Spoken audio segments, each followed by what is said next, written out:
Hello everybody, hope everybody's doing great today. Hope you enjoyed this video. Appreciate those of you be watching it, and I hope you're having a fantastic day. Today I'll be talking about See You in My 19th Life. This is about a woman who can remember her past lives. So in her 18th life, when she was a young girl, she was in love with this boy, and unfortunately she was in a car accident which took her life, and she vowed that in her 19th life that she would come back and make him fall in love with her again, or get him to love her once again. Just say make. That seems kind of tyrannical, but she vowed that she would come back and rebond with him, get this relationship going back again.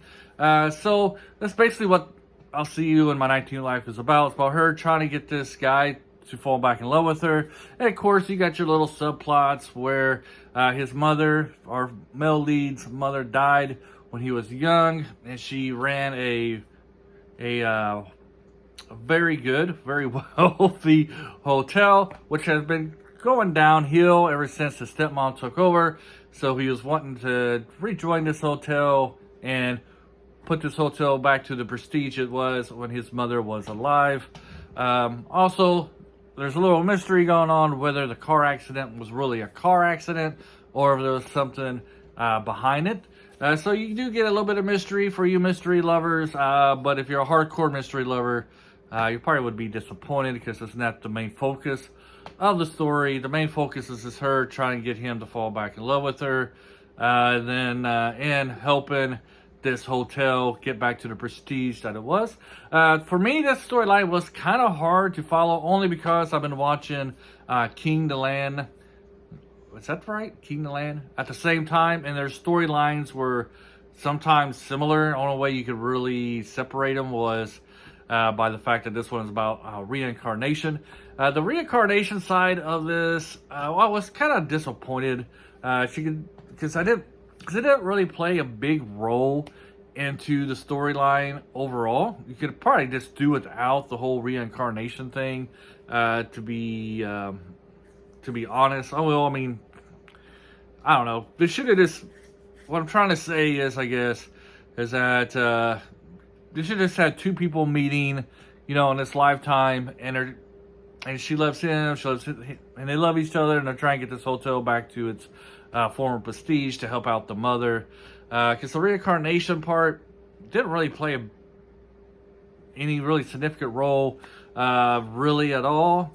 Just that she can remember her past lives, and there was something in one of her lives that is kind of like a curse that is helping her remember her past lives, and she has to fix what happened 1,000 years ago in order for her to stop remembering these past lives when she was reborn.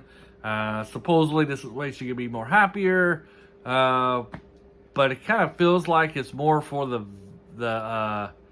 this other dude, this other character. I don't want to call him a villain, but he was a villain in one of the past lives type of things. Feels like it was more for him than it was for her.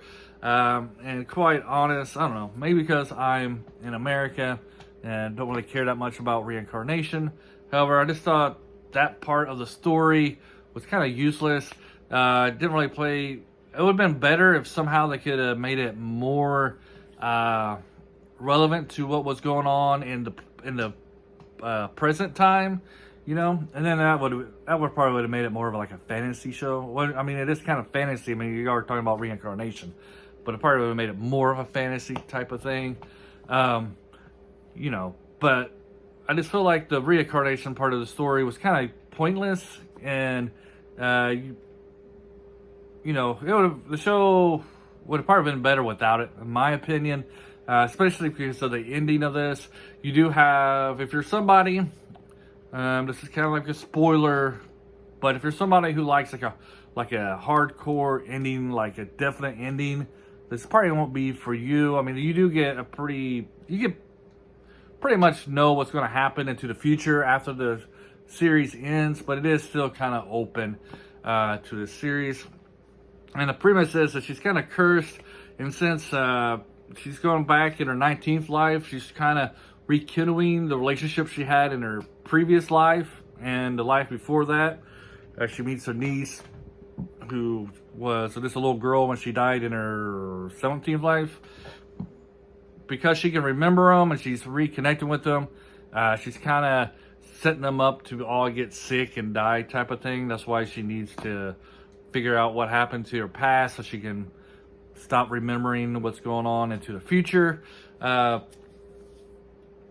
know, basically that's the premise of the story. It's pretty good. Wasn't my favorite at all. Wasn't my favorite, but it wasn't bad either. The actress from Mr. Queen is our female lead, and she does another fantastic job on this. I'll have her name down in the description below, because I probably can't pronounce it. And if I tried, I'll get criticized for not being able to pronounce a name right. And I don't want to deal with that backlash from the 0 people who will be doing that, because probably only about 3 of you will be watching this. Anyways, that's basically the story. Not really much more to say about this. On this channel, we give 3 grades. We give, or we review it, you know, we either give it a grade of highly recommend, or recommend with caution. I'm gonna recommend this with, I'm just gonna give this a recommend. I was gonna give it a recommend caution. I'll recommend, if you like Korean shows, this might be something for you. If you like the female lead, you'll enjoy it, because she does a fantastic job. She knocks this role out of the park. But there's not really much substance there in this. The reincarnation stuff would have been more fascinating, but it turns out in the end to be kind of a bore, and kind of insignificant to what's going on in the present day, with the story going on present day, unless, you know, the curse type of thing going on there. But you'll enjoy it. It could be hard to get through. Anyways, it's not a very good review, but I'm not really worried about it, because hardly anybody will watch this.